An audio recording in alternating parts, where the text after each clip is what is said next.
Good morning. Good morning, ma'am. Okay. Can you hear me properly? Yes, ma'am. Okay. Yes, ma'am. Yes, ma'am. Okay. Thank you.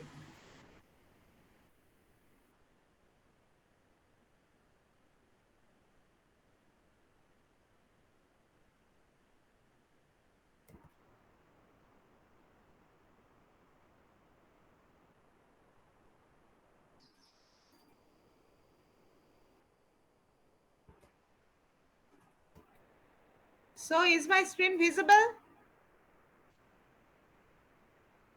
Visible, ma'am. Okay. Yes, ma'am. Thank you. Yes, ma'am. Okay. Okay. Thank you. Now I find that same group of students are attending my class. That's good. I don't know about others. So, if you feel you are stuck anywhere, so anytime you can contact me. Now we were discussing the long transmission lines. Okay, we have seen in the last class that long transmission lines, the analysis are done by considering distributed parameter. Okay, these we have studied and we have seen the equations of the voltage and current at any distance is like this: V equal to this one, I equal to this one at any distance x. So the distance is considered from the receiving end. So if we substitute x equal to L, we'll get the sending end voltage and the current. So just sending end voltage Vs will be A to the power gamma L plus B to the power minus gamma L. And we have seen what are A and B, the constants. These are called generalized parameters, A, B, C and D. Now, um, this is considered as the incident wave where you have e to the power plus gamma, and this is considered as reflected wave e to the power minus gamma. Okay, incident wave, it increases its magnitude as x increases. That means as we go from the receiving end to the sending end, that uh, the voltage increases. So incident voltage is maximum at the sending end, and the receiving end voltage and the this term we consider as reflected wave. That means we consider that the reflected wave is maximum at the receiving end and it decreases as x increases. Okay, these things we have studied.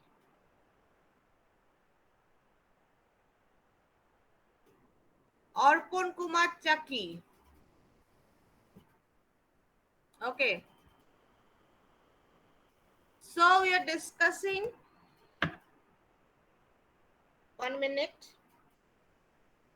So what we are discussing of it becomes very tough if someone joins at the middle.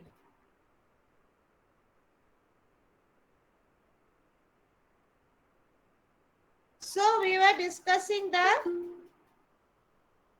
okay. Tell them to wait after 5 minutes.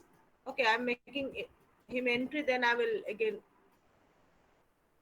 make them enter after 5 minutes. Okay, so the incident wave and reflected wave we are discussing. Similar is the case for the current I. It can also be dissolved into incident wave and the reflected wave. We have studied all these, and the terms gamma and this ZC will again discuss the surge impedance, and that what is gamma called? Gamma is the propagation constant. We'll again discuss them today. Now these things, what are ABCD constants? This problem we have discussed. What was the problem? The last part of the problem probably we have not discussed. That was, these are all considering long transmission line, and same problem if we solve considering nominal pi and nominal t methods. Okay, I have provided this class notes in the last class only, just after the last class. So here, what are these two problems? First problem is to find the sending end voltage considering those distributed parameters. That means considering the long transmission line. This we have found out the efficiency of the line. Second part of the problem, and third part we have seen the find out the ABCD constants and verified that we are getting the same values for for Vs, considering the generalized constants. Okay. And last part, though we have not discussed, but it is the determine the sending end voltage and efficiency considering nominal pi and nominal t methods. That means considering medium transmission line. That means considering lumped parameter. Okay. So nominal pi method, in long transmission line, there is no such nominal pi or nominal t method. You have to consider the parameters to be distributed. But in medium, you can consider different configuration. Now, considering nominal pi, what we have found? We have found, that nominal pi, it looks like this, and what are the values for the ABCD constants, or you can find here, they have not used ABCD constant, they have directly found out from this diagram. That means what is Vs? VR is known to you. From there, you find out what is this IC1. If you know IC1, the IR is known, you find out I1. If you know I1, you can find out what is voltage Vs. Vs equal to VR plus this Z into this I1. So you know Vs. As soon as you know Vs, you can easily find out this current, capacitor current. So in this way, find out Vs. Okay. So the Vs they have got, considering this nominal pi method, Vs is 86.314 volts. While using long transmission line, they got 86.07. So it's pretty accurate, isn't it? So, but this accuracy will decrease if the length of the transmission line increases. Here, what is the length of the transmission line they have considered? The length is 120 kilometer. Okay. Yes. Yes, if the length becomes say 300, 400 like that, the error will increase. Okay, so the accurate method is to use this one. Okay, you can verify the same problem using say 400 kilometer line. You will find that this, if you consider nominal pi method, this will deviate. Now considering nominal t method, what is Vs? 86.25. So it is also different. See, we get different values considering nominal t, nominal pi method. Nominal pi we are getting 86.31, nominal t we are getting 86.25. And using the accurate analysis for the long transmission line, we get 86.07. So the values will be different. So we have just discussed all these things in the last class. Now we have also discussed what are the ABCD constants for different short transmission line and medium transmission line, also for long transmission line. So for nominal T, for end condenser method, these are the ABCD constants. For nominal T, these are the constants. For nominal pi, these are the constants. These things we have discussed, and these are some expressions we have written that you will require. Today only we will require, and what are the, okay, these things we have already discussed. Now, let us start with the equivalent circuit representation of a long line. Please listen carefully that whenever it is mentioned nominal T and nominal pi, it means the medium transmission line. Whatever may be the length, it means the parameters are concentrated. But whenever it is said equivalent T or equivalent pi, it always means considering distributed parameter. Okay. So, equivalent circuit representation of a long line. So, equivalent pi and equivalent T. If in the semester question paper or class test question paper, it is written equivalent T and equivalent pi, then you must consider the distributed parameter. That means either in the form of exponential or in hyperbolic form. You have to consider. Let us see first what is equivalent pi representation. Okay, see, pi representation, the nominal pi, equivalent pi are same. This is the representation of nominal pi also. So what is equivalent pi? Will the values for this z and y by 2 same as that of nominal pi? Because in nominal pi you have considered concentrated parameters. But here in equivalent pi, we'll consider distributed parameters. So there must be some difference. Difference may be negligible, may be small, but there must be some difference. What is that difference? You cannot consider z equal to r plus jxl. in equivalent pi. In nominal pi, this is just in nominal pi. You know what is nominal pi. Let us go to the figure. Oh, here we'll have to go to the short and medium transmission line. Yes. In nominal pi, let us go to the nominal. Yeah, this is a nominal pi. Okay. No, sorry, nominal t. This is nominal t. This is nominal pi. So you now nominal pi, this R is the resistance of the line. X is the inductive reactance of the line. So this Z equal to R plus jx. And this Y is the shunt capacitance of the line. Okay, Y is j omega c. But here it will not be the case. Here there will be some difference. Let us find out the difference. Now, as we know in nominal pi method, this is the expression. The expression will remain same. The expression will remain same. That means this was the expression. This was the expression. Actually, here also you have seen this. The expression is like this. From here also you can get.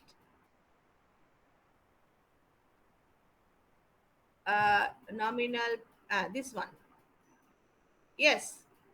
You know, Vs equal to Vr into 1 plus Zy by 2 plus Ir into Z. This expression is same, but these values will differ. When you consider concentrated parameters, Z will be Z, Y will be Y. Okay, that means shunt admittance and series reactors. But whenever we, series impedance, but whenever we use equivalent circuit, that means we consider distributed parameter. Let us consider Z becomes Z dash and Y becomes Y dash. Then we will find the relation between Z dash and Z, Y dash and Y. So let us considering distributed parameter, Z changes to Z dash and Y changes to Y dash. Okay, the equation is same. Equation we have considered taken from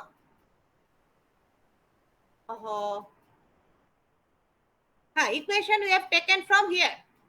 Okay, this Vr equal to 1 plus Z dash Y dash by 2 plus Ir Z dash. So here we have written the same equation. Okay, you know how to derive these equations for nominal pi method. Now let us consider now again from long transmission line, expression for long transmission line. 1 minute, just I've deleted this one.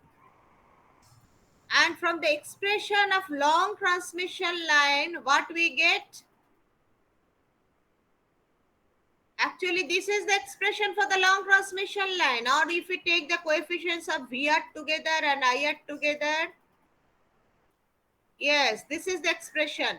Okay. So you can see that we can replace this term. This is a coefficient of VR. Okay. So we can replace this term by this term or cos h gamma x, and we can replace this coefficient of IR, that means Z dashed, by the coefficient of IR here, Z. So we can write that this 1 plus Y dash Z dash by 2 equal to cos h gamma L. Okay, this is actually, this value is actually cos h gamma L. Okay, and this value coefficient of IR is ZC sin h gamma L. Okay, so this is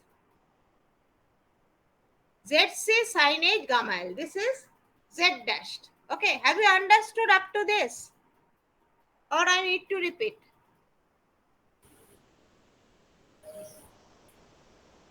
Okay, ma'am, understood. Okay, actually we are just equating the coefficient, nothing else. We know Yes, here ma'am. Vs equal to this one, Is equal to this one, and for long transmission lines we have found out if we put V equal to Vs, then we must put X equal to L. Just write Vs Yes, and ma'am. Is and equating the terms, nothing else. Okay, so Yes, ma'am. okay, thank you. So this one we can write. Okay, we need not consider this one because in these two equations only you have got both Z dash and Y dash. And our objective is to find out what is Z dash and Y dash in terms of Z and Y. Okay, whether they are equal or there is something different. So, and these things they have written C and D, though these things will not be required here. Only first two expressions will be sufficient. Now see. Here only ZC is there. Z dash equal to ZC sin H gamma L. So we will start from this one. Okay, let us find out what is Z dash. So we'll start Z dash equal to Z dash sin H gamma L. Now what is ZC? ZC, you know, it is root over Z by Y. Maybe capital Z, maybe capital Y. Okay, because we have seen here what is ZC. ZC, see, root over L by C. Okay. Characteristics constant. Yes. It is all the same. Z by Y, small z by small y, or capital Z by capital Y. So we have substituted this ZC by this one, and we have considered one L in the numerator. We have considered one L in the denominator. Okay.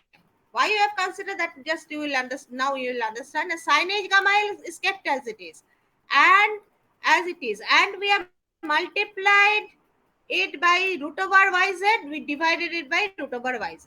So this expression, actually we have written this zc as root over z by y, and we have multiplied and divided by the same quantities, that is L into root yz. Here also L into root yz. Now from here, it is same as that of this one. So you can see that in the next step, how they have written, see, this z and roots, here there is one root y, here there is one root y. So root y will cancel, and this root z and root z is there. So it makes z. So we have substituted this part and the first two terms at zl. And we have kept this one, sin H gamma L by root yz is actually gamma. You know that root yl is gamma, that we have discussed in the last class. Where I have written,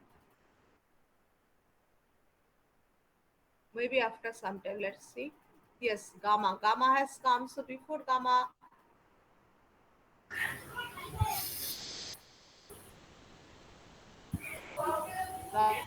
gamma has come. So I think it will be before gamma. Gamma equal to root yz. Yes, here gamma equal to root yz. Okay, understood. So this root yz, you have written gamma.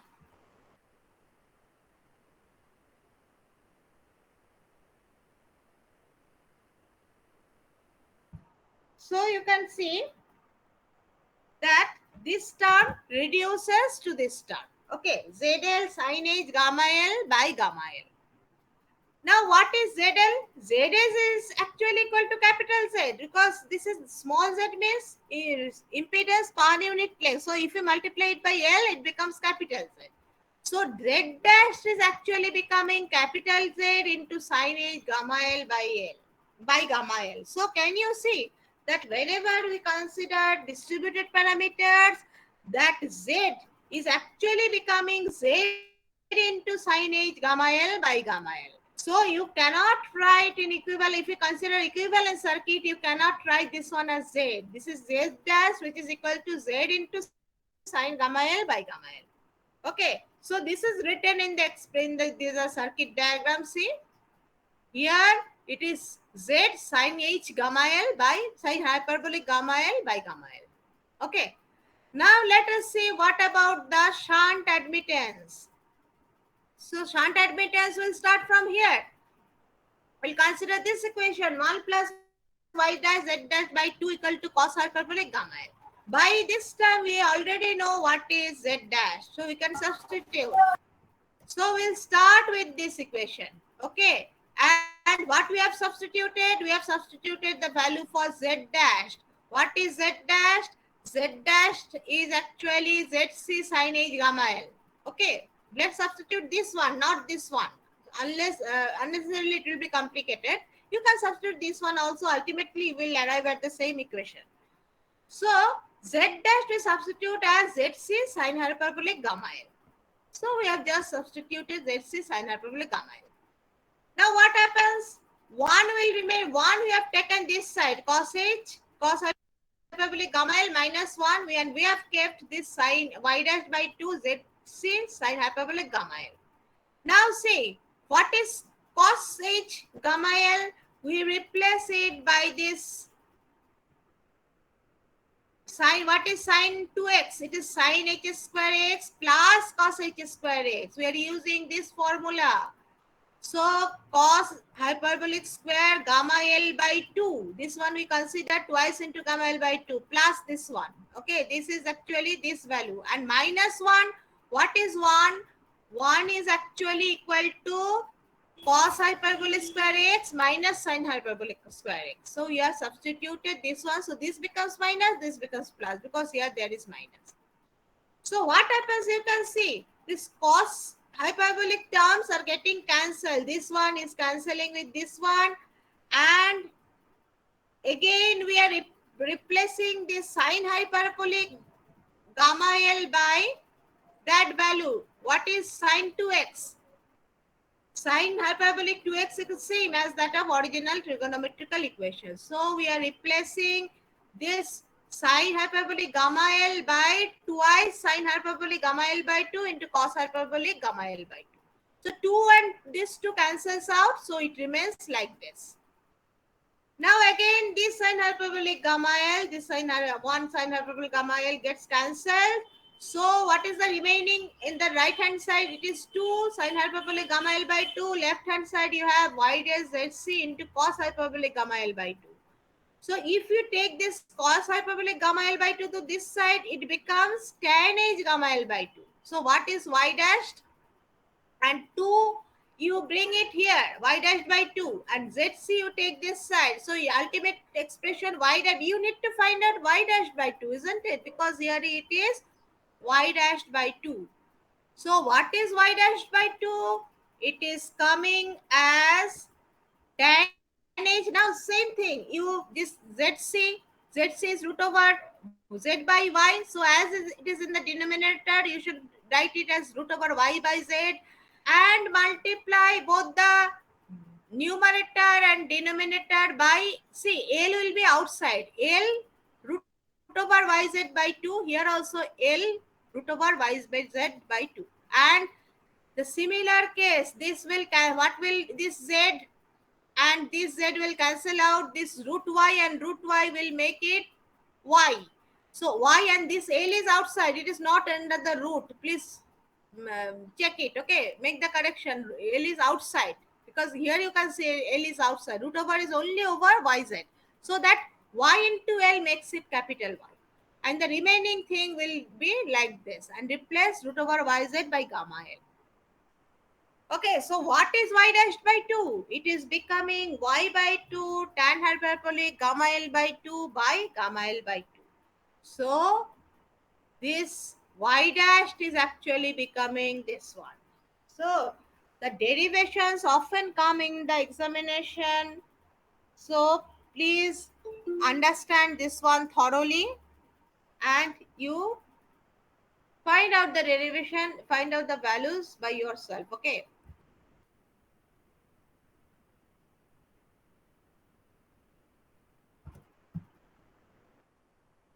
Now is it clear, all of you? Clear, ma'am.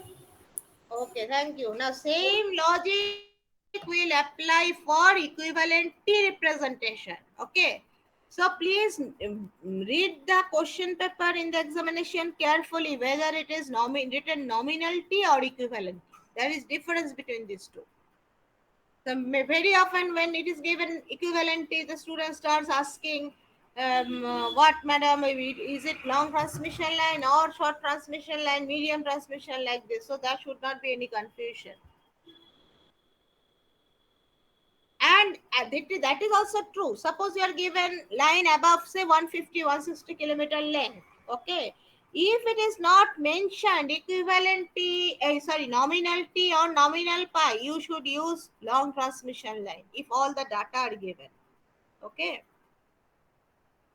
So above 100 kilometer, not even 150, above 100 kilometer, if nominal term or short transmission line is not written, you should use the concept of distributed parameters. Okay. So this is again T method. You know the T method is written like this, and Actually, for long transmission line, this is always true. Cos H gamma L is cos hyperbolic gamma L is A. ZC sin A hyperbolic gamma L is equal to B. But for the expressions, when you consider short and medium, these will vary. So what will be the, I have written here nominal T. This is nominal pi, nominal, this is also, this is nominal T, I think. Yes, nominal T. So for nominal T, what is this value? This is actually A, this is actually B. Okay, both the terms, they contain Y and Z. But the terms C and D, they don't contain, this C contains only Y. So it will be better if we start from this one. That means the coefficient of IR in the equation for IS. Okay. So what is the coefficient of IR in the equation for IS?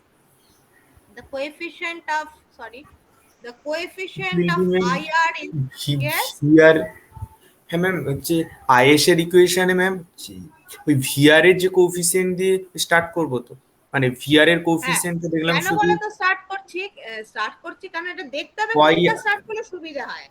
হ্যাঁ যেমন ধরো এখানে, ma'am আপনি ওখানে হচ্ছে IR বললেন সেই জন্য আমি হ্যাঁ বললাম আমি বলছি আরেকবার বলছি, দেখো ওটা ভিআর তো আই দাঁড়াও, গেস কোথায় গেল শর্ট মিডে, এইটা ধরো নমিনাল পাইটা আমরা ডিসকাস করলাম। তো নমিনাল পাইতে কি হচ্ছে, নমিনাল পাইটা যাই দাঁড়াও, এই যে নমিনাল পাই দুটো এক্সপ্রেশনই দেখো, এই একটা ইয়েস ম্যাম এক্সপ্রেশন, এই একটা এক্সপ্রেশন, আরেকটা হচ্ছে এইটা এইখানে দুটোতেই ওয়াই জেড আছে, ঠিক আছে, এটা ইয়েস ম্যাম এ এটা বি, তাই তো, কিন্তু এবার এটা ভিএস সি এর এটা ডি, এক্সপ্রেশনে তাই তো। হচ্ছে আইআর এর যে কোএফিসিয়েন্টটা দিয়ে স্টার্ট করলে ওটা বেটার হবে আর কি হ্যাঁ মানে কেন শুধুমাত্র এটা যে ডি, একটা আননোন হ্যাঁ ইয়েস ম্যাম তাহলে একটা অন্য এটা দিয়ে স্টার্ট করি, একটা পেয়ে গেলে তারপর তুমি এটা হ্যাঁ ইউজ ইয়েস করো, ম্যাম এটা ইউজ করো, এটা ইউজ করো, all the same, yes ma'am ঠিক আছে। তাহলে আমি এটা দিয়ে শুরু করেছিলাম ওখানে, ও তাহলে আচ্ছা এখন আমি কোনটা দিয়ে, সেই জন্য এটা দিয়ে শুরু করেছিলাম পাইয়ে, তাই তো, এটা দিয়ে হ্যাঁ শুরু করে তারপর এটা নিয়েছি, মানে এই দুটোর দরকার নেই, দুটো এক্সপ্রেশন পেলেই তো হলো, আমি তো দুটোই Y Z Y dash Z dash চাই, এই দুটো দিয়ে কাজ চলে গেছিল। এবার ওকে এইখানে আমার দেখতে হবে কোনটা দিয়ে শুরু করলে সুবিধা হবে, আর কিছু নয়। হ্যাঁ নমিনাল টি, হ্যাঁ নমিনালটিতে নমিনাল টিতে দেখো, ভিআর এর কোএফিসিয়েন্ট হ্যাঁ ভিএস হচ্ছে এইটা, হুম এই দুটোতেই ইয়েস ওয়াই জেড আছে, আইএস এর ইয়েস ম্যাম এইটাতে ওয়াই নেই, জেড নেই, এটা দিয়ে শুরু করি, ঠিক আছে, এটা দিয়ে শুরু করো তারপরে এটাতে ইয়েস চলে ম্যাম যাই, তুমি এটাতে না গিয়ে এটা তো এই দুটোর মধ্যে একটা নিলেও পারো, তাহলে শুরুটা হ্যাঁ করি এটা দিয়ে। So yes ma'am what is the coefficient of IS? Yes, thank you. What is the coefficient of IS? Coefficient of IS, you know, a coefficient of actually coefficient of VR VR VR in IS. Coefficient of VR in IS. Yes, this is C. What is C? C is sin A hyperbolic gamma L, sin hyperbolic gamma L by ZC. Okay, so we will write sin hyperbolic gamma L by ZC, that is equal to Y. We'll start from here. So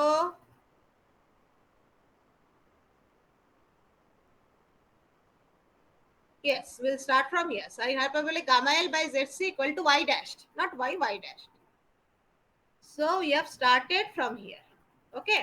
So Y dash equal to Z, this one, and the other things are exactly same. In multiply, you write down the value for ZC. Then multiply numerator and denominator by L into root YZ. Then ultimately this root Z will cancel. In the numerator you have Y into L. That becomes capital Y. So Y into L, and this will, it will remain sin H gamma L, and this is actually gamma root over YZ. So replace it by this one. So you can see what is Y dashed.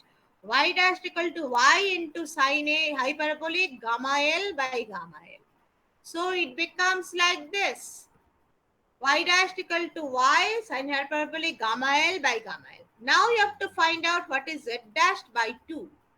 So you consider the other equation, any equation you can consider among A, B, C, D. Any this you have already used, so you can consider this one or this one or this one. Okay, and this one and this one same, because you know A equal to D. So you can use either A or D. So we'll get the second equation like this. Okay, 1 plus z dashed by 2 sine hyperbolic gamma L by zc equal to cos hyperbolic gamma L. Okay, so what is this value? Again, you take this minus 1 this side, and minus 1 actually means 1, actually it means cos hyperbolic square x minus sine hyperbolic square x. So this is actually minus, so you will get here.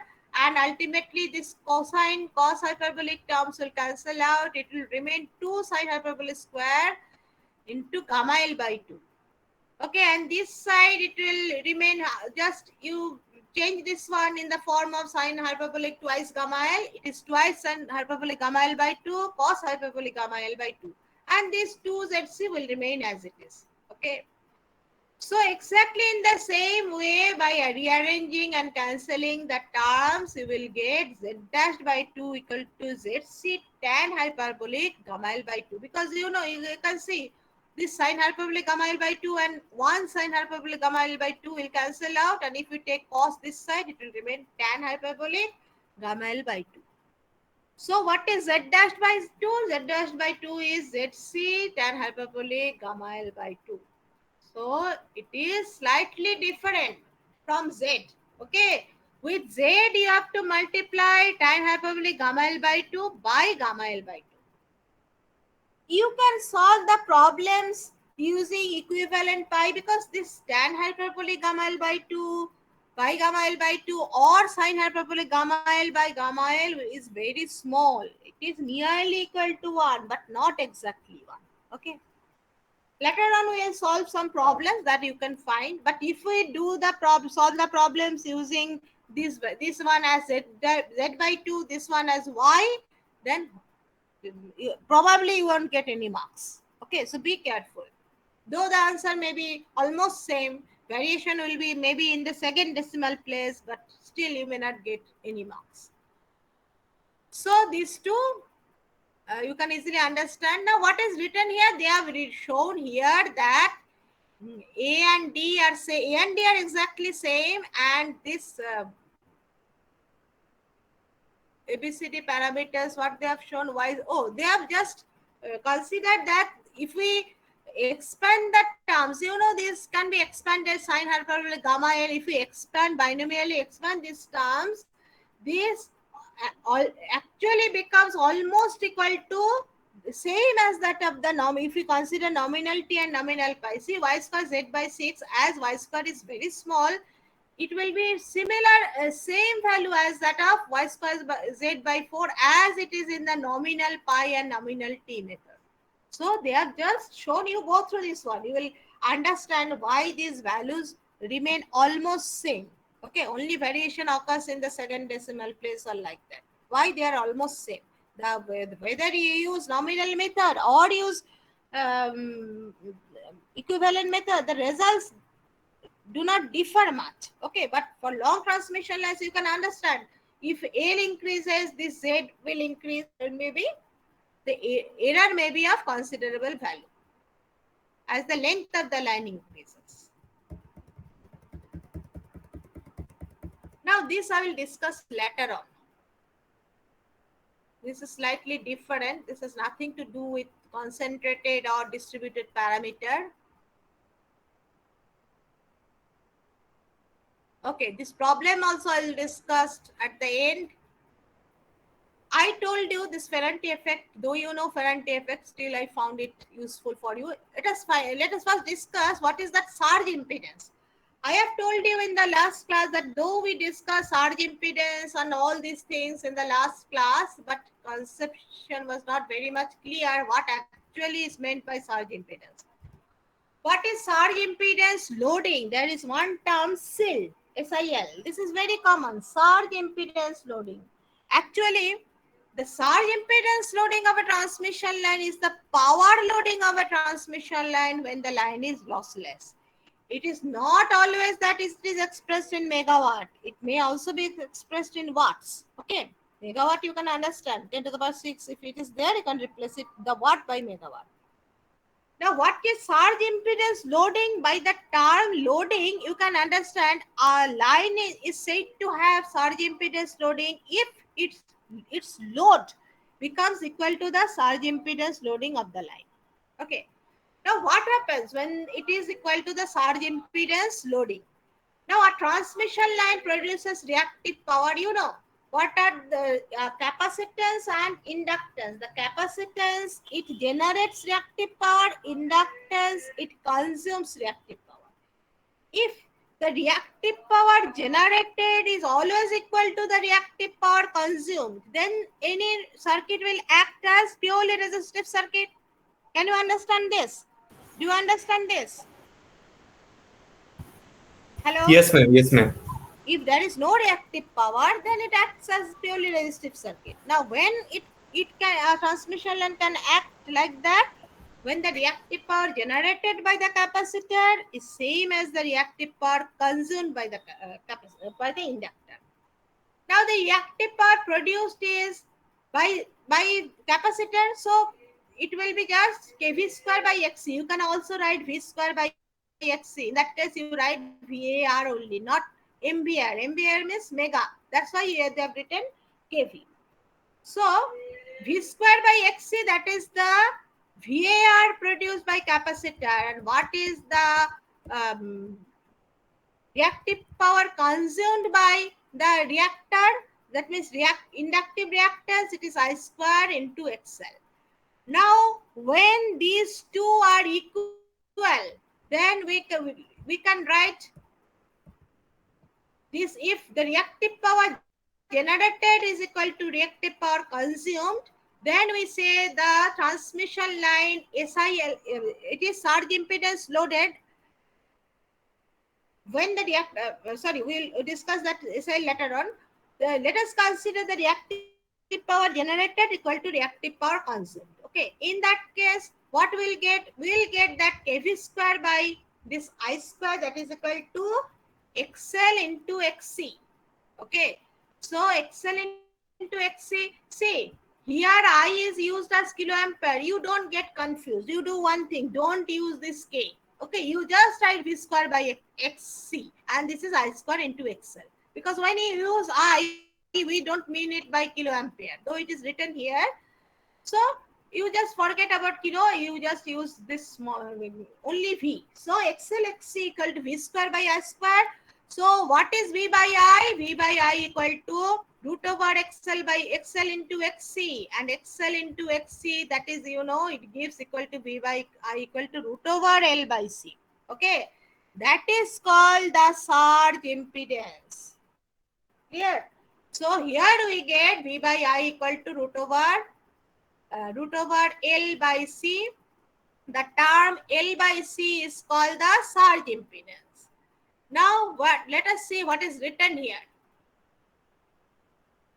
Transmission line SIL is simply the megawatt loading. Again, I have told you, you may neglect this one. Megawatt is the loading at unity power factor at which the line MVR usage is equal to the MVR production. Okay, in a transmission line, when can we say that it is surge impedance loading?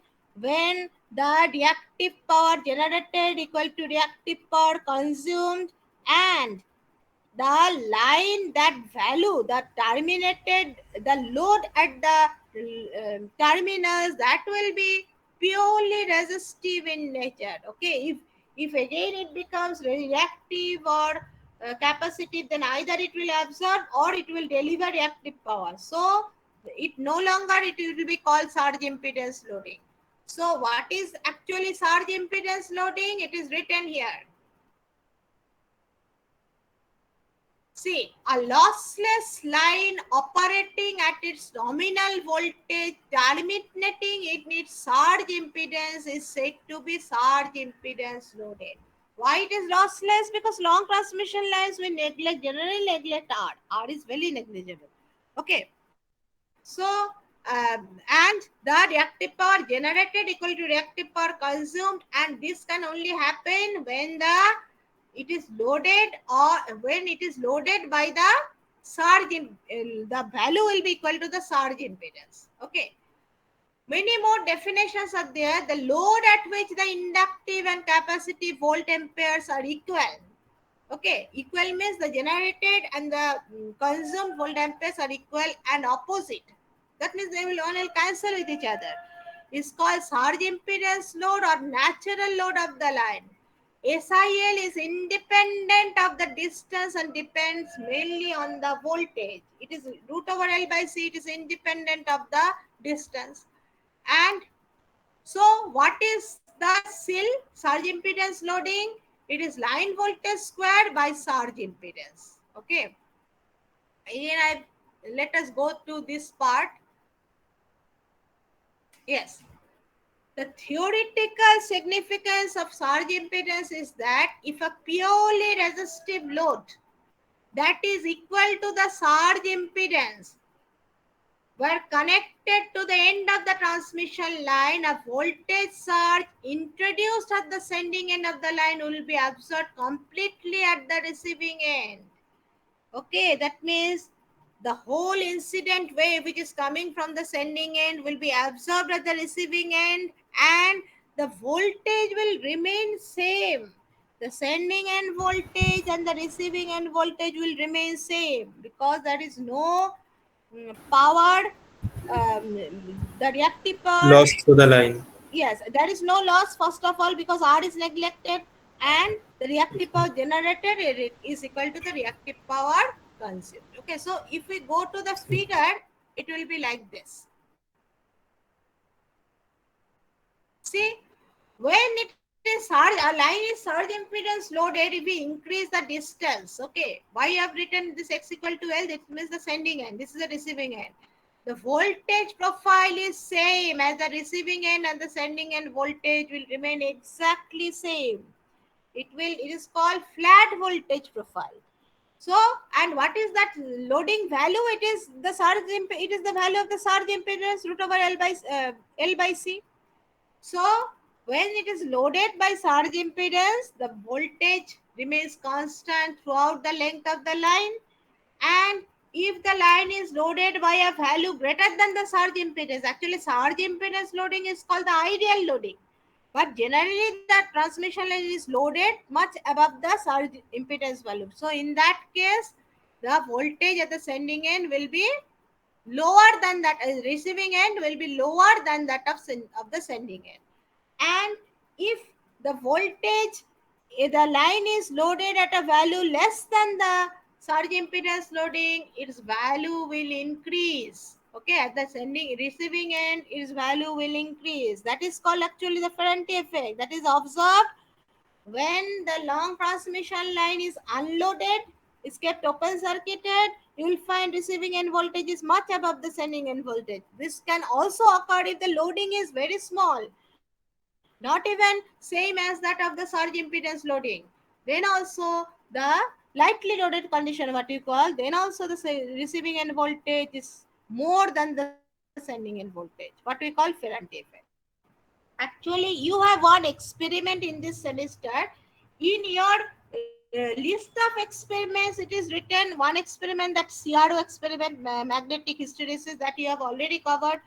And another experiment, though it is written constant current source, but that you have covered in the second year. So in this semester, we will show you the performance of transmission line instead of that constant current source. And in the performance of the transmission line, we will show you how this SIL occurs, that the value remains constant, the power factor remains unity. You will get a clear idea that this voltage, it increases when its value is less than SIL, its value decreases where its value is more than SIL. These all we will demonstrate by simulation in MATLAB. Okay, maybe you don't have MATLAB, all of you, but we will show you. If you have MATLAB at your home in your PC, you can try that. Okay, so but you need to understand this concept. Okay, this is very important concept. So what is written here again, let us see. Okay, at this load, that means at surge impedance loading, the voltage V and current I are in same phase at all points along the line. That means power factor is always unity. That we will also show you while demonstrating that experiment, that everywhere V and I are in same phase. When a line is terminated in its surge impedance, the power delivered by it is called the natural load or the surge impedance load. Hence, surge impedance load of a line is defined as the power delivered by it to a purely resistive load equal to its surge impedance. So, the load should be purely resistive. Its value should be equal to root over L by C. In the experiment, we will show you the surge impedance loading using two methods. One, we will connect at the receiving end, we'll connect one R, pure resistance, whose value is equal to root over L by C. Because L and C are constants for a transmission line. You know it is constant. So we'll show that connecting a resistance R as load whose value equal to root over L by C, you'll find that it is surge impedance loading. That means you will find voltage is constant throughout the length of the line, power factor is unity. That is one part. Another way will show you the connecting a load of which value of say V square by this value kV square by XC, or I have shown you just this one, line voltage square by ZC. Okay, so say if we consider 400 volts kV line, then we will use 400 square by ZC. That will get 1 megawatt. That megawatt, considering that megawatt, that power in the load will show you that it is again acting as surge impedance loaded line.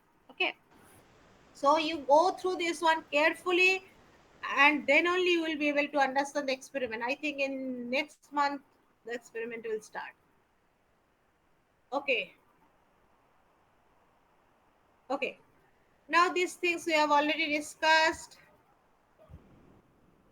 So surge impedance loading is independent of the distance because it is immaterial. It is equal to root over L by C. Whatever is the distance, that L will cancel out and depends mainly on the voltage. Now, this SIL may be used to find permissible power transfer capability of any line for various transmission distances. In practice, seal is always less than the rated capacity of the line. I told you that the capacity of the line is generally the rated capacity of the line is much more than the seal. Who is joining now? Ujjal, what is your problem? Why you joined so late? Do you don't know classes start from 9:30? Last day also you joined after 1 hour. What is your problem?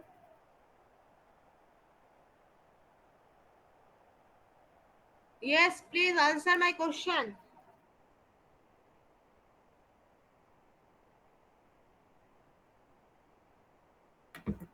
Yes, Ujjal, are you here?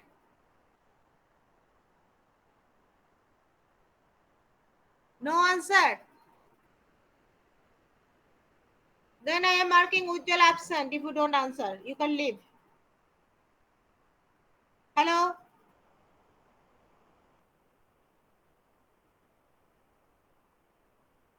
Okay, I am marking Ujjal absent.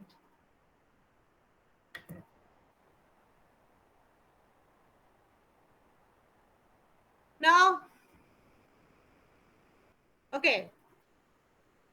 If the load is less than cell, reactive power amperes are generated.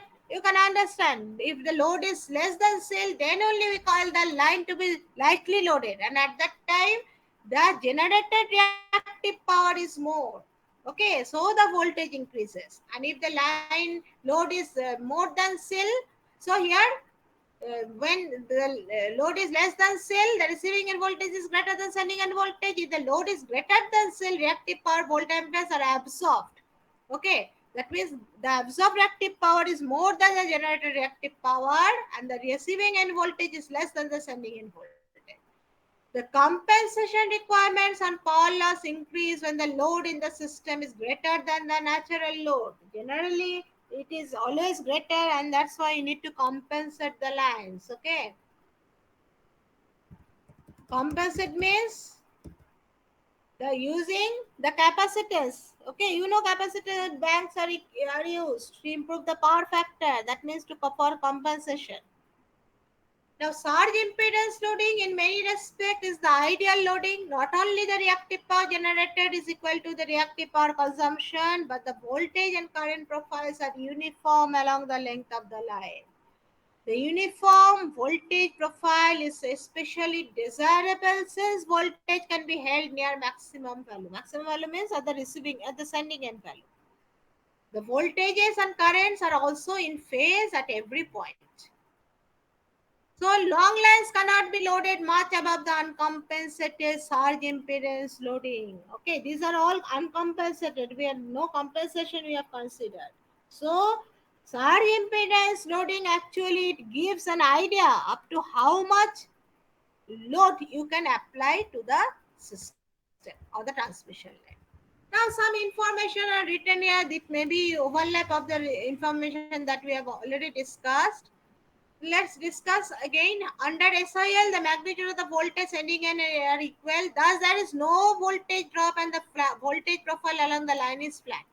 However, in power engineering practice, the loads on lines can vary significantly and is different from SIL. It is not possible to always load the transmission line equal to SIL. It may be a fraction of SIL when the line is lightly loaded and maybe several times SIL under heavy load depending upon the length of the line and reactive compensation. For loads much higher than SIL, shunt capacitors may be needed to minimize the voltage drop along the line. Okay. On the other hand, for light load condition that is loads much lesser than SIL, shunt inductors may be needed to compensate the line charging current. On a lightly loaded condition, receiving end voltage may be very high. So in that case, the reactors will be needed. And when the receiving end voltage is very low, under heavily loaded condition, at that time, shunt capacitors are needed. Okay, this is all about SIL. I think if you go through all these notes, you'll be able to get a clear picture what is SIL. Now, propagation constant is another term that we discussed in the last class. What is propagation constant? It is gamma, because we have seen that the voltage waveform can be resolved into two parts. One is containing e to the power gamma x, another is e to the power minus gamma x. The term containing e to the power gamma x, we consider it as incident wave. Term containing e to the power minus gamma x, that we considered as reflected wave. Okay. So this gamma is actually has two parts, alpha and beta. Okay. If we totally neglect the line resistance, then gamma is only have the imaginary part. No alpha is there, because what is gamma? Gamma equal to root over yz. Okay. So z, if we consider r plus jx, then we will find both real and imaginary terms. If we neglect r, then what is y? Y equal to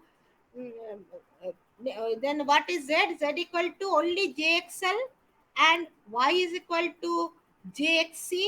So you will have root yz equal to root over jxc into jxl. So j will come outside root over lc. So you can find out that it contains only the imaginary term. But let us consider that both terms are there, considering r also.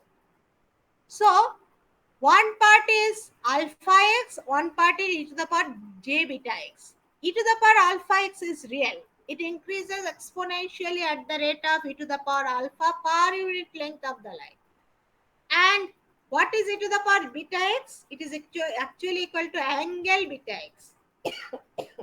So one is contributing to the magnitude of the voltage and current wave. Another part is contributing to the phase angle of the voltage and current wave. How they are contributing? The operator e to the power j beta x has magnitude 1 for every value of x, but it has an angle which increases with x. For unit distance along the line, the angle changes by beta radians. That means whenever you operate a term by e to the power j beta x, it means for every unit change of angle, the phase angle is changing by beta in the anti-clockwise direction. Actually, plus beta means anti-clockwise direction. So it is red, and this is contributing to the magnitude. It is thus observed that the exponential factor alpha x, when operated upon a phasor quantity, will it change its magnitude at the rate of e to the power alpha per unit length. Okay. The second exponential factor e to the power j beta x, when operated upon a phasor, will keep its magnitude constant but will change its phase by beta radians per unit length. Okay, so it is actually changing the magnitude by alpha radian alpha unit per unit e to the power alpha per unit length, and this is actually changing the phase angle by beta radian per unit length. Okay, so e to the power alpha x may be considered as magnitude operator and the factor e to the power j beta x as the rotational operator. Thus, if a phasor is operated by a factor e to the power gamma x, that means both alpha and beta are there.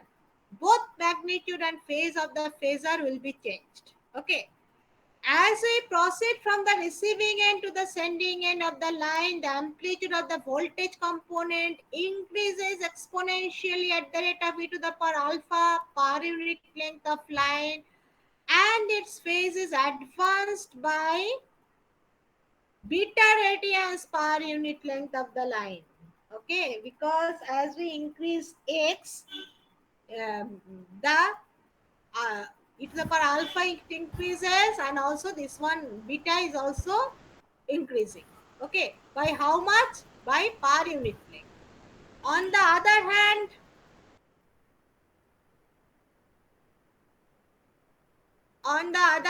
if we move from the sending end to the receiving, this component of voltage decreases in amplitude and returns in phase.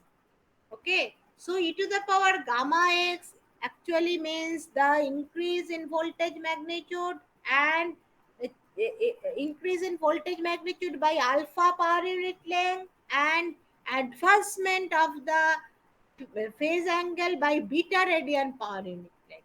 And what is e to the power minus gamma indicates? It indicates decrease of the magnitude by alpha per unit length, and retardation of the angle by beta radian per unit length.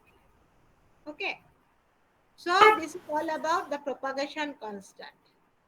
Is it clear? Clear, ma'am. So you please go through it. These are all new concepts. Okay, so now let us find out first this problem. See, you have to find sending end voltage, current, power factor, power, etc. Length of the line is given, the loading is given. You have to find the efficiency and regulation also. Resistance per kilometer is given. The capacitance and reactance you have to find out from the spacing. Okay, spacing is unsymmetrical spacing. Okay, now you have to go to the line parameter calculations for L and C. You have to remember the formula is as for unsymmetrical spacing or asymmetrical spacing in three-phase line. It is 2 into 10 to the power minus 7 into ln d by r dashed. One thing is wrong written here. Okay, it is what is wrong here? Can you tell me? Because you know, in the formula for inductance, you have to use R dash, not R. Here, I think they have used R. Because what is R? Total R. R is given 0.15 is a ohm per kilometer. What is the length of the line? Length of the line is 160. So multiplied by 160, you will get this 24.9 ohms. Okay, I think they have multiplied. Otherwise, anyway, you find out whether they have multiplied it or not.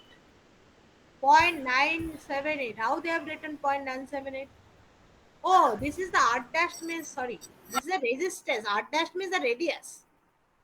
Diameter is given 1.956. What is the radius of the line?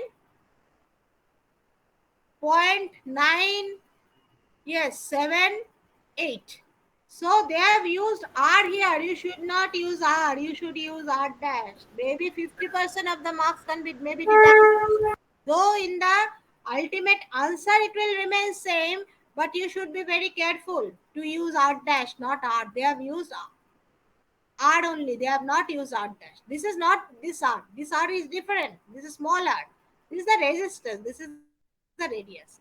So you can calculate inductance. Inductance is this one. Though you will get slightly different value, but almost this will remain almost same. Maybe this will remain same because the difference may occur in the second or third decimal place. Okay, but you have to show your calculations that you have considered R dash. That means you have to multiply this one by e to the power minus 1/4 minus 0.25, or you have to multiply this one by 0.7788. Hope you remember all those things. What is the value for C? It is again 2 pi epsilon ln D by R. This R will remain same because in the calculation of capacitance we do not use R dash. We use simply R. And what is this value? And this is GMD. Here also this is GMD. Here also this is GMD. It is cube root of all these spacings. So once you have calculated inductance, so this you have to write the unit ohms. You can also find out what is C and find out what is Y. Now as resistance is given, inductance you have calculated, you can find out the total Z. And as the capacitance you have found out, you can find out this is actually Y. D omega C is this value. Okay, and please write more here. Always write the unit. Here also they have not written any unit. Now you calculate what is ZC and what is gamma. Unless you calculate ZC and gamma, you won't be able to proceed. What is ZC? Root over Z by Y, I think. Yes, Z by Y. So the value is this one.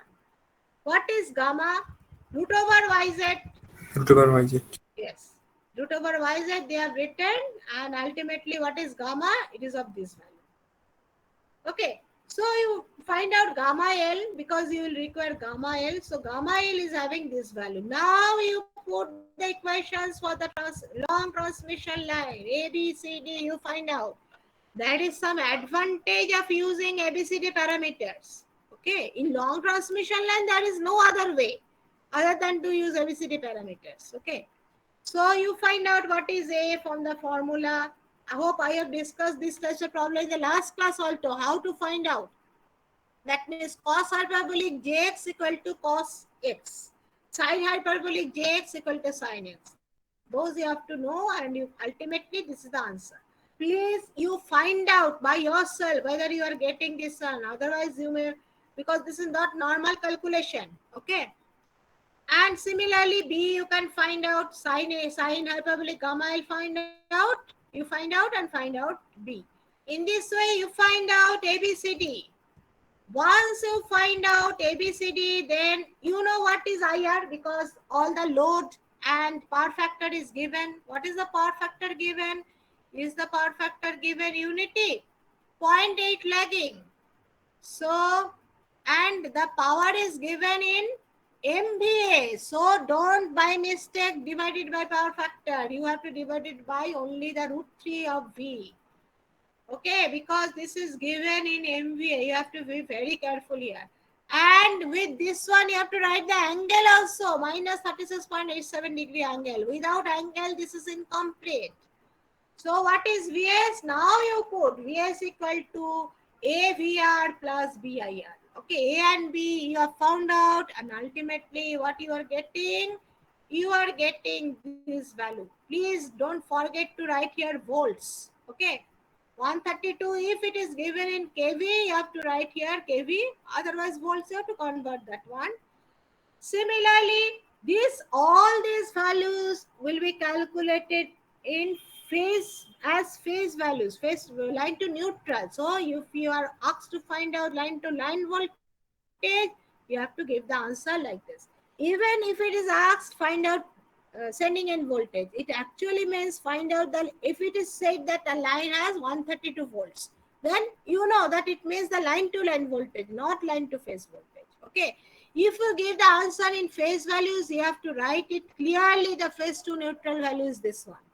Otherwise, if you just write the value, it will the examiner will understand it is the line to line. So be careful. Okay. It's always better to mention whether you are giving line to line or phase to neutral value. Similarly, you can find out IS also, and sending end power will be 3 into Vs into IS. Vs will be the line to neutral voltage. Okay. And what they have asked? Regulation. Regulation, I told you. VNL minus VR by VR. VR is 132. That line to line value is 132. Okay. If you use the phase value, you divide it by √3. Don't forget.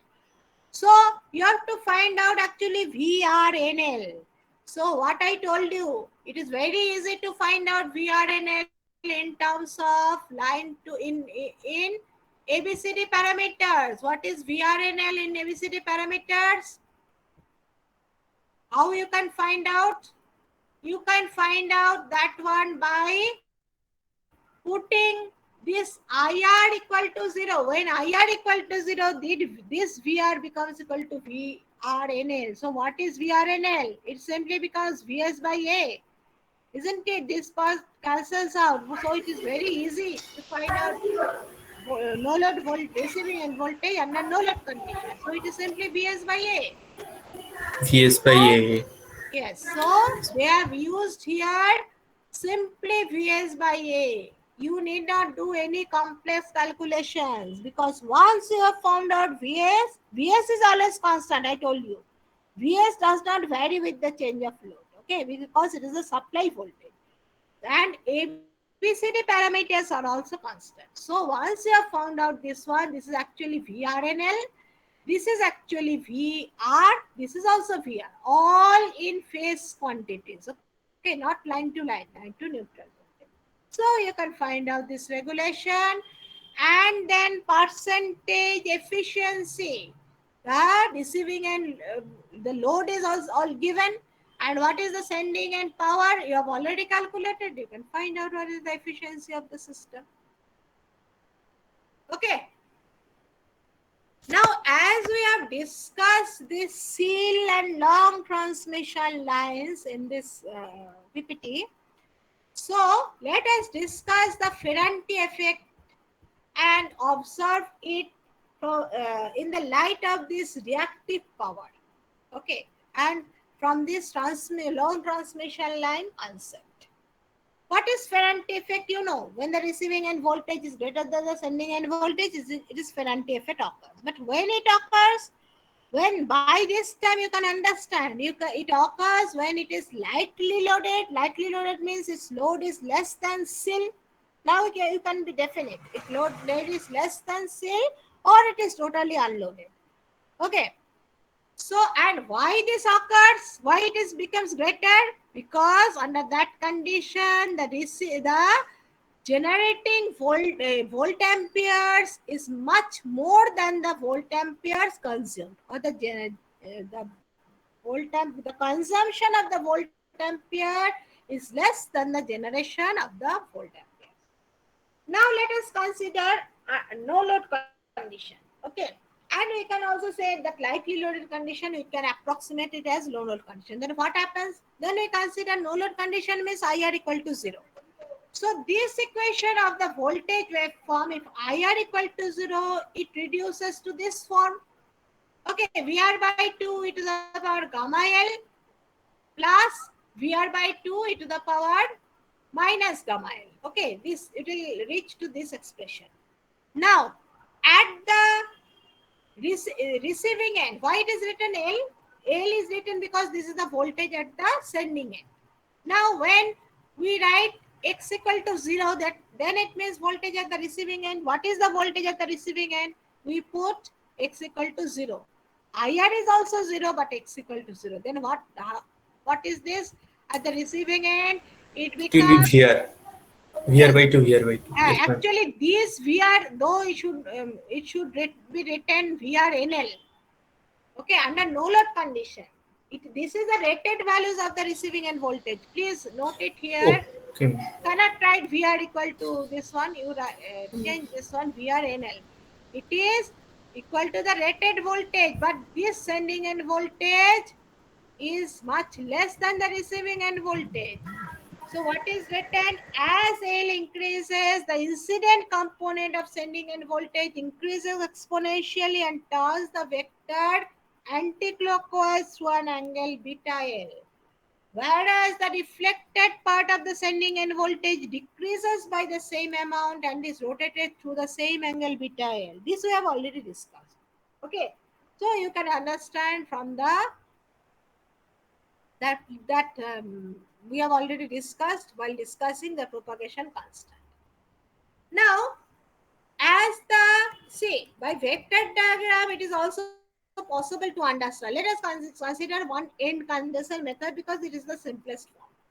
Now, if VR is voltage here, what is this one? This one. What is the if it is no load, then IR is almost zero.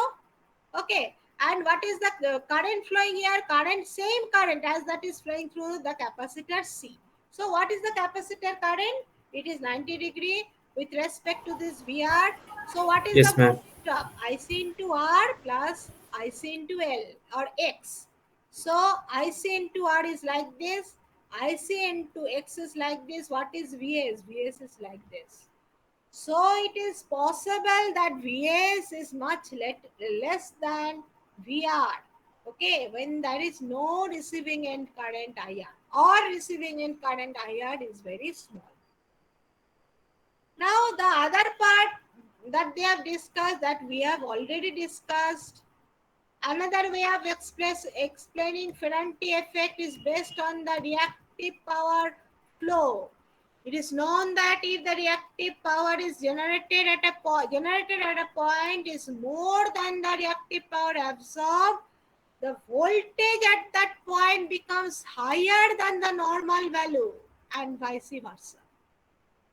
The inductive reactance of the line is a sink for the reactive power. That means it is absorbing reactive power, whereas the shunt capacitor generates reactive power, or we can say source of reactive power.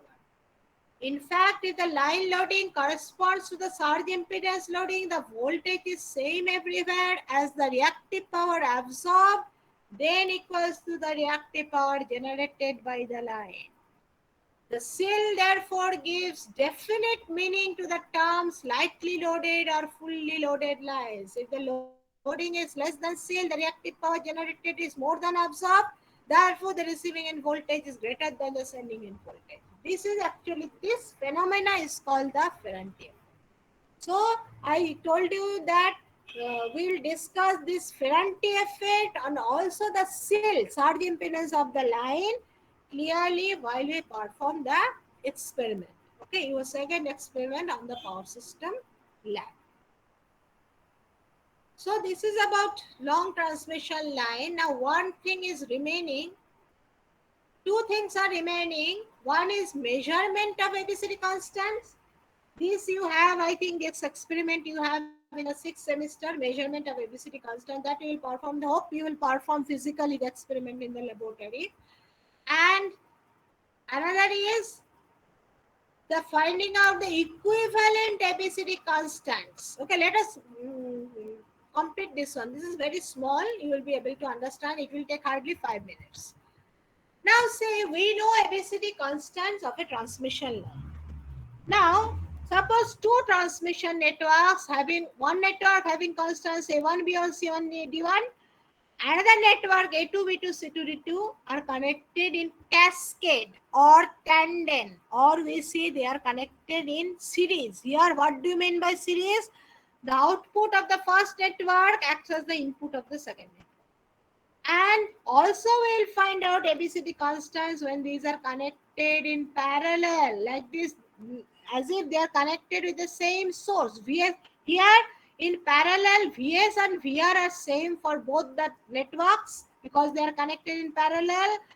And here the output of current of this one and output voltage of this one will be receiving end voltage of first network, and receiving end current of the first network will be same as the sending end current and sending end voltage of the second network. So it is very simple. For the first, when they are connected in cascade, we can write down Vs equal to, we write this voltage as V dash, that means receiving end voltage of the first network, and the current as I dash. It is same as the sending end voltage and current of the second network. So from the first network, we can write Vs equal to A1 V dashed plus B1 I dashed. Is equal to C1 V dash plus D1 I dash. This equation. For the second transmission system, we can write V dash equal to A2 VR plus B2 I dash. I dash equal to C2 VR plus D2 IR. So these two sets of equations we can write. Now what is Vs? Vs we can write, we can just replace this V dashed by this one, okay, in this expression, and I dashed by this one. So we are getting the expression of Vs in terms of Vr and IR. It is very simple. Just replace this V dashed and I dashed by this V dashed and by this V dashed. Okay, we can understand what this is actually the A equivalent, this is actually the B equivalent, isn't it? Of that whole networks, whole system, when these two are connected in cascade. Because you are getting the expression for Vs in terms of Vr and IR. You can see here. So this is A equivalent, this is B equivalent. Similarly, substituting V dashed and I dashed from this V dashed and this I dashed in expression for Is, we can get this expression for Is in terms of Vr and IR. So this is C equivalent, this is D equivalent. Actually, you have to remember these values. Or if you don't remember, that's just tool and calculation you can do and perform and solve any problem. Okay. Now when they are connected in parallel, see Vs equal to A1 VR plus B1 IR1, because the currents are different. This current, total current is entering Is, but what is the current entering the first network? It is Is1. What is the current entering the second network? It is Is2. So Is is actually equal to Is1 plus Is2. Similar is the case here. Total current IR is actually the receiving end current of the first network plus the receiving end current of the second network. Okay. So you can write Vs equal to A1 VR because VR is same, but you cannot write IR. You have to write IR1 for this one, and you have to write IR2 for the second network. But Vs will remain same. Now multiply this one by B2, multiply this one by B1. Why? Because we have to eliminate this term IR1 and IR2. So we are making the coefficient same. This we are making B1, B2. This also we are making B1, B2. So multiplying this one by B2 becomes this one. Multiplying this one by B1 becomes this one. Okay, so the coefficients are remaining same. So just we are adding this one and this one. So right hand side B1 plus B2 into Vs. Left hand side, right hand side, you take the coefficient of Vr and the other coefficient B1, B2 is same or this IR1. So you IR1 and IR2. So B1, B2 we take common and inside you will get IR1 plus IR1 plus IR2. What is IR1 plus IR2? It is equal to IR. So you are getting the expression of Vs in terms of Vr and IR. So you can write this one as A equivalent, this one as B equivalent. Okay. Please solve by your own. You will be able to understand. Now, next part is to get the C equivalent and D equivalent. What is IS1?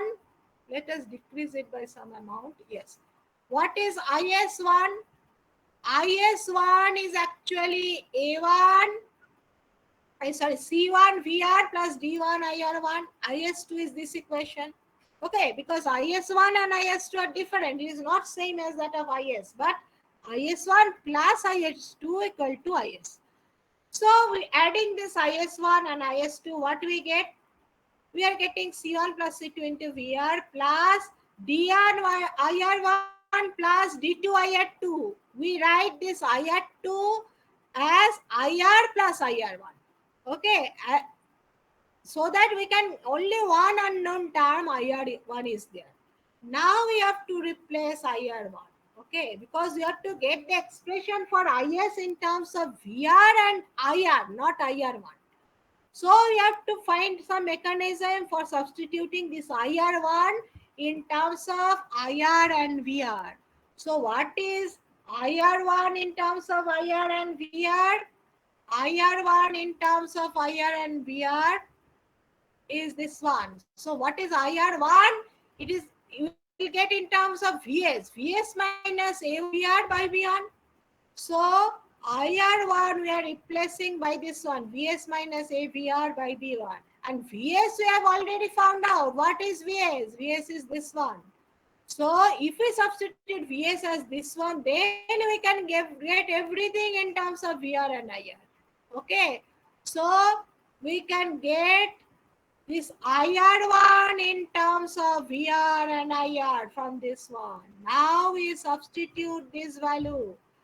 IS as here, just substituting IR1. The value for IR1 is this one. Just substitute this value here. And you will get the expression for IS in terms of VR and IR. And just rearranging, you will get C equivalent as this one, because the coefficient of VR will be C equivalent, coefficient of IR will be finding out D equivalent, because D equivalent will be same as that of A equivalent, because it is symmetrical network. Okay. So this is how to get the equivalent ABCD constants in case of when the networks are connected in cascade, when the networks are connected in parallel. Is it clear, all of you? Then I will end my Yes, class ma'am. here today. Here, ma'am. Okay. Measurement of ABCD constant will consider in the next class. Clear? So if you find, so Ma'am. if, yes, ma'am বলছি যে এই যে ABCD আপনি যে দেখালেন tandem বা cascade method, এখানে যেভাবে ডেরিভেশন করা আছে, তো এই ধরনের অঙ্ক দিলে কি আমরা ওই ডাইরেক্ট একটা ফর্মুলা লিখে করব, নাকি এটাকে না ডেরিভেশন না করে তারপর করব? দেখো, ক্যাসকেড থাকলে 2 লাইনের ফর্মুলা লিখে করতে পারলে, প্যারালাল থাকলে এত লেখার দরকার নেই, একটু মনে রেখে দিতে হবে। ঠিক আছে? আচ্ছা আচ্ছা আচ্ছা। কেন, কিন্তু ওই ক্যালকুলেশন গুলো একটু মেটিকুলাসলি করবে, ডেরিভেশন করা সবসময় দরকার হয়। ঠিক আছে? Okay ma'am.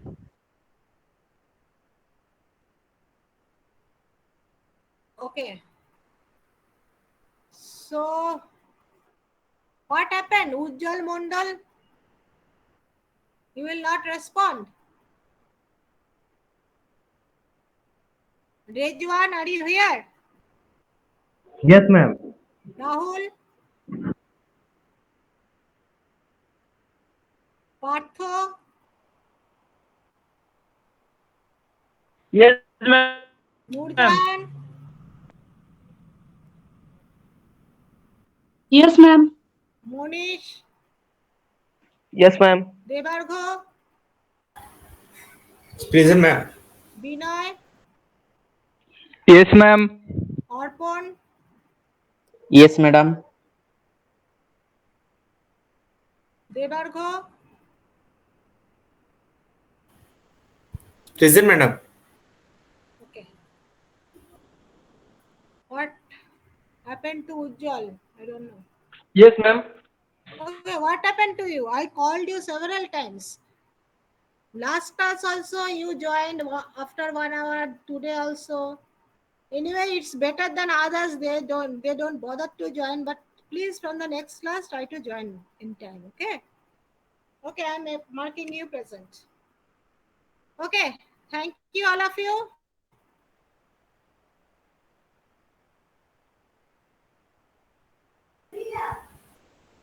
Thank you, ma'am. Thank you, ma'am. Thank you.